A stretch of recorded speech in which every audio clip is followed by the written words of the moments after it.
My best friend said, "Your girlfriend wants me. Step aside." I replied, "She's all yours." Then I showed her his text scheming behind her back. 30 minutes later, he was frantically calling me, begging me to call her off after she exposed him in our group chat and pressed charges. I, 28 male, am, or rather was, the kind of guy who believed in loyalty above all else. 15 years of friendship with Henry, 28, felt like a bank vault of shared history, trust, and inside jokes. We weren't just friends, we were brothers in every way that mattered. Which is why, when he sat across from me in my own living room last Tuesday, swirling the last of a craft beer in his glass, his words didn't just sting, they vaporized the reality I thought I was living in.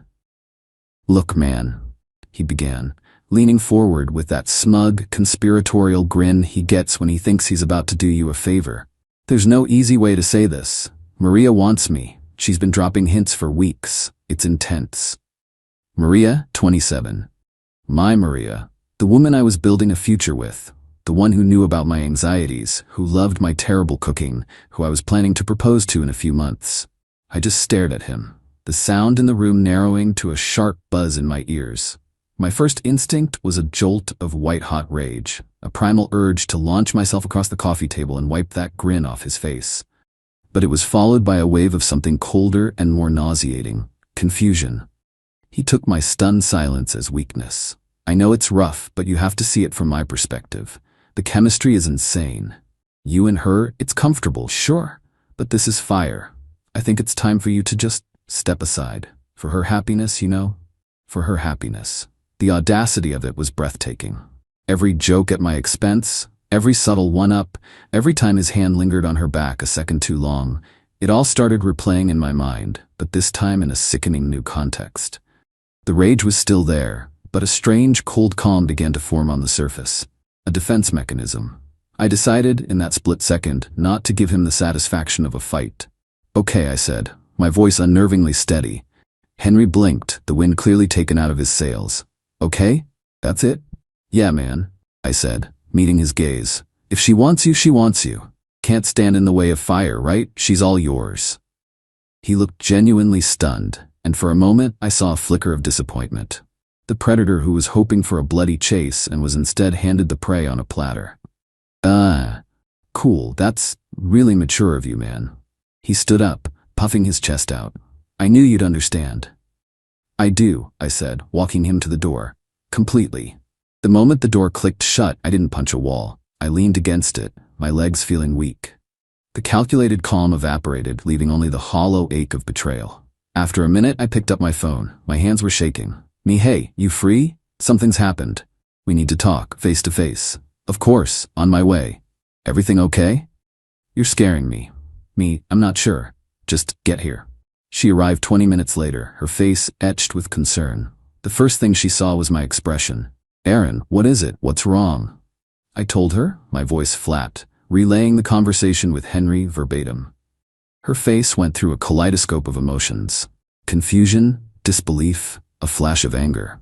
"He said what?" she asked, her voice tight. "That I want him? That's insane.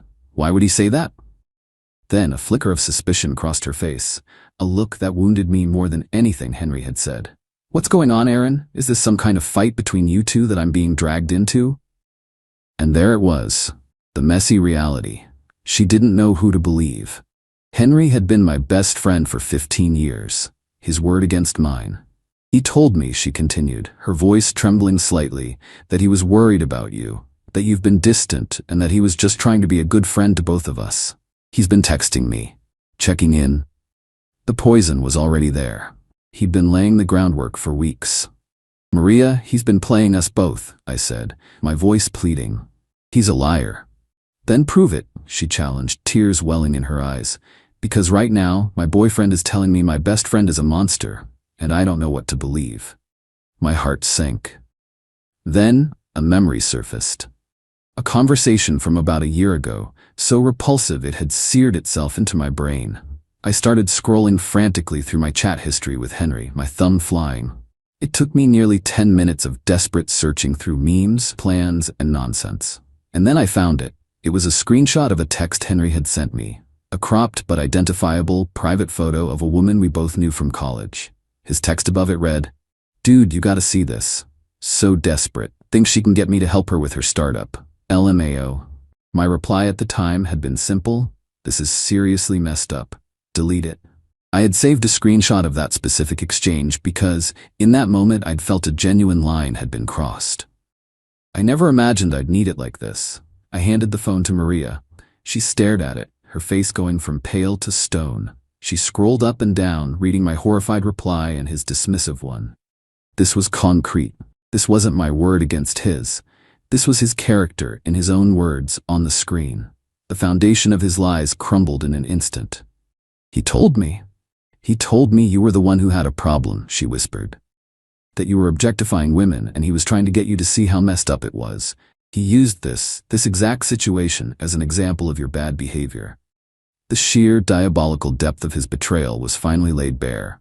He hadn't just lied, he'd inverted reality. Maria looked up and the tears were gone, replaced by a cold, hard fire. "So he thinks I want him, and you said I'm all his?" "I did," I confirmed. A slow, dangerous smile spread across her face. "Okay, let's give him what he wants." She pulled out her phone, opened our main friend group chat, all 30 of us, and started typing. She uploaded the screenshot I'd just shown her. Then she wrote a caption. "Maria, hey everyone, just wanted to clear the air on something. Henry just informed Aaron that I want him and that Aaron should step aside. So I wanted to make my choice public. Henry, you're right. I choose you. I choose the man who shares women's private photos behind their backs to feel like a big shot, see attached. I choose the man who has been manipulating my relationship for months, projecting his own disgusting behavior onto Aaron to try and isolate me. So you got me. I'm all yours. By the way, I'll be filing a police report for harassment tomorrow morning. Can't wait for our fire connection." She hit send. We sat in silence. 30 seconds passed. Then my phone began to vibrate on the coffee table. A call from Henry. I ignored it. It immediately rang again. Ignored. Then a text. "Henry, call me right now." "What did you do?" "Call her off." Maria looked at the frantic messages. "He started it," she said. I just nodded. "I know." The phone kept buzzing, a frantic dying wasp on the table. We just watched it go. Update 1. The last week has been a surreal blend of chaos and quiet resolve. Thank you for the support. It's validating to know we're not the crazy ones here. The group chat was a nuclear bomb. It didn't unite everyone against Henry. It shattered the group completely, and the fallout has been messy. For every message of support for Maria, there was another expressing confusion or disapproval. Friend, whoa, Maria, this is pretty extreme. I get you're mad, but posting this publicly is a lot. Friend B. There are two sides to every story. Henry is a good guy. This feels like a hit job. Friend C, can we please handle this privately? My phone is blowing up, and this is just drama. The woman from the screenshot came forward in the chat, thanking Maria and confirming Henry was a creep. That solidified things for some, but others had already left the group, wanting no part of the drama. We lost friends. People we've known for years are either siding with Henry or have just ghosted us to avoid the mess. It's a lonely feeling. Henry's frantic calls and texts continued for 2 days. They were a masterclass in narcissistic deflection. Not once did he say, "I'm sorry for what I did." It was always, "Look what you've made me go through," or "You're ruining my life over a misunderstanding." And the classic, "After 15 years of friendship, you owe me your silence." He genuinely believes that our shared history is a blank check for him to behave however he wants, without consequence. On Wednesday, we went to the courthouse to file for a restraining order. It was a humiliating, soul-crushing experience. We spent hours filling out forms under fluorescent lights, detailing the harassment, printing out the texts, the screenshot, everything. We were granted a temporary restraining order, TRO, with a court date set in 3 weeks to determine if it would be made permanent. It felt less like a victory and more like a grim, necessary procedure. The entitlement, it turns out, is a family trait. Henry's mom called me on Thursday. "I don't know what kind of sick game you and that little tramp are playing," she shrieked, "but you are destroying my son. He has been put on administrative leave from his job. They're investigating him, all because of your lies." The administrative leave was a key detail. He wasn't fired. He was in limbo, and they were panicking. "He is a good boy," she continued. "He told me everything. He was just trying to check on your girlfriend to make sure she was okay after you had a fight." And she twisted it. "You need to tell her to drop this ridiculous court case and post an apology for slandering my son." I stayed silent, letting her words hang in the air. "Ma'am," I finally said, my voice flat. "Henry's actions are his own. Everything we stated in that chat and in our court filing is documented and true. This conversation is over." I hung up before she could reply. "Maria and I have consulted with a lawyer. She was professional, sharp, and did not salivate. Her name was Miss Joyce, and she laid out the reality. This would be a long, draining, and expensive process. The harassment case is strong," she said, "but we need to be prepared for a fight. We are. This isn't about a satisfying, clean victory anymore. It's about surviving the storm and seeing it through to the end." Update 3. The wheels of justice grind slowly, and they grind you down a bit in the process. The TRO hearing was 3 weeks after my last post. It was as awful as we imagined. Henry was there with his parents and a lawyer. He looked pale and resentful. His lawyer tried to paint Maria as an unstable, jealous ex-friend. They twisted their platonic friendship into some kind of unrequited love on her part, and me as a manipulative puppet master. But we had the evidence, the texts, the screenshot, the sheer volume of his frantic, demanding messages after the group chat post. The judge wasn't impressed with his defense. We were granted a 1-year civil harassment restraining order. A small victory, but a crucial one. Henry's father approached me in the courthouse parking lot afterward. He didn't yell like his wife. His method was quieter, more insidious. "Aaron," he said, his voice calm and reasonable, "this has gone far enough. Think about your future. You're a smart kid, you have a good career. Reputations are fragile things. A public court case, accusations, it gets messy. People in your industry talk. It would be a shame for your professional life to be impacted by a boy-girl squabble." It was a threat wrapped in a silk handkerchief. He was implying they would start rumors at my workplace, try to damage my career as retaliation. I just looked at him. "Are you trying to intimidate a witness, Mr. Davies?" I asked, my voice just as quiet as his, "because my lawyer is right over there, and I'm sure she'd be very interested in this conversation." He paled, the mask of civility dropping. He just turned and walked away. The smear campaign continued, but with less success. The court's decision gave our story credibility. Still, it cost us. The legal fees are piling up.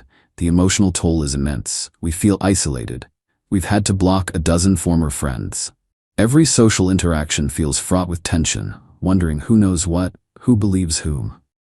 This is the reality of justice. It's not a triumphant movie scene. It's a war of attrition. Final update. I haven't posted in a long time. The last several months were a quiet, tense crawl toward the finish line. The criminal case for harassment and the illegal distribution of intimate images was moving forward, separate from the restraining order. As the court date approached, Henry's desperation hit a new, despicable low. He must have known his legal options were exhausted. So he resorted to pure psychological terrorism. Maria started getting DMs on Instagram from anonymous accounts. They were vicious, calling her every name in the book. Then they got specific. One message mentioned her deepest medical insecurity, a private health issue she'd struggled with a year ago, something she had told only her mother, me, and Henry, during a moment of vulnerability when she had leaned on him as a friend. He was using her pain as a last-ditch weapon to try and break her, to intimidate her into dropping the case. It was the act of a true monster. A final confirmation that the person we knew was gone, replaced by this venomous creature. It didn't break her. It forged her resolve into steel. That act of cruelty was his final mistake. Our lawyer, armed with this new evidence of witness intimidation, went to the prosecutor. The DA's office informed Henry's lawyer that if this case went to trial, they would be seeking the maximum penalty, including jail time. A week later, a plea offer arrived.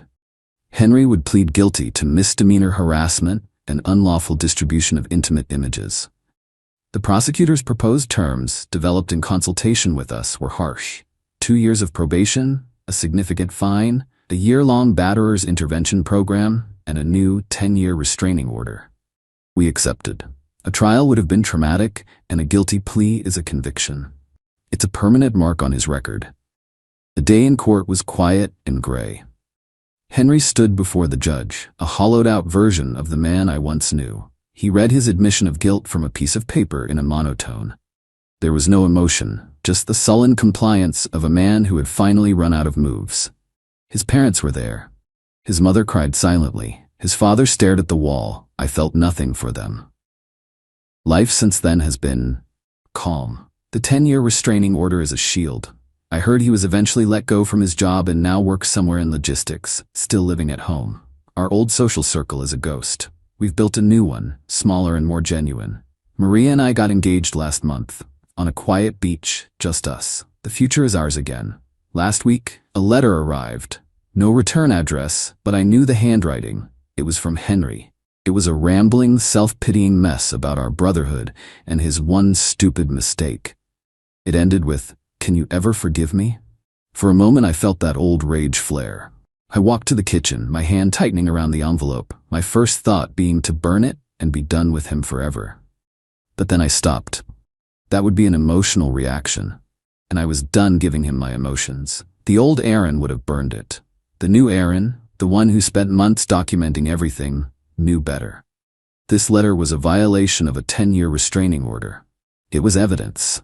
I didn't burn it. I showed it to Maria. We looked at it, this pathetic final attempt to get a reaction. "Are you going to send it to the police?" she asked. I thought about it for a long time. I could cause him more trouble, get his probation violated. But what would that achieve? It would just keep him in our lives. "No," I said finally. I walked over to the small fireproof safe where we kept our important documents. I opened it and placed the letter inside, right next to the file containing copies of the restraining order and all the other evidence we'd collected. I'm not forgiving him. Forgiveness is for people who feel remorse, not regret, at being caught. But I'm not pursuing him either. I'm just prepared. The best revenge isn't a fiery, satisfying explosion. It's the quiet, cold power of knowing you've won, you're safe, and you hold all the cards.